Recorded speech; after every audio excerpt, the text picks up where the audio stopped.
नेपाल सरकारले पैसा दिन छोडिसकेपछि विद्युत प्राधिकरणले कमाएको पैसा सम्पूर्ण हामीले यो लगानीमा गर्यौँ र विद्युतीकरण हेर्नुहोस् म आउँदाखेरि 58% विद्युतीकरण थियो नेपाली जनताले लोड सेडिङ अन्त्य त त्यही 58% जनतालाई लोड सेडिङ अन्त्य गरेर त हो जसका बिजुली छैन त्यो त यसै भइहाल्यो नि 24 घण्टा लोड सेडिङमा थियो अहिले 79% जनतामा लोड सेडिङ अन्त्य भएको छ अब भन्नु मतलब विद्युतीकरण पुगेको छ अहिले चाहिँ हामी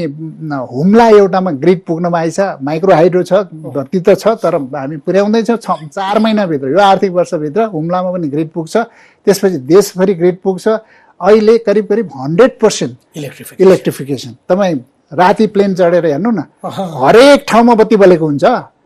हरेक ठाउँमा बत्ती बलेको हुन्छ गाउँ गाउँमा त्यो चाहिँ त्यो विषयलाई सबभन्दा महत्त्वपूर्ण त्यो हो चेपाङ बस्ती भन्नुहोस् मुसहर बस्ती भन्नुहोस् मनाङको त्यो चाहिँ तिलुचे ताल भन्नुहोस् यो गोसाइँकुण्ड भन्नुहोस् धार्मिक स्थलदेखि लिएर बोर्डर एरिया तपाईँको चाहिँ कोराला नाकासम्म हामीले एउटा ट्रान्सफर्मर लगायो हाम्रो एउटा छाप्रो पनि छैन ट्रान्सफर्मर लगाएर बत्ती बालेर आएको छ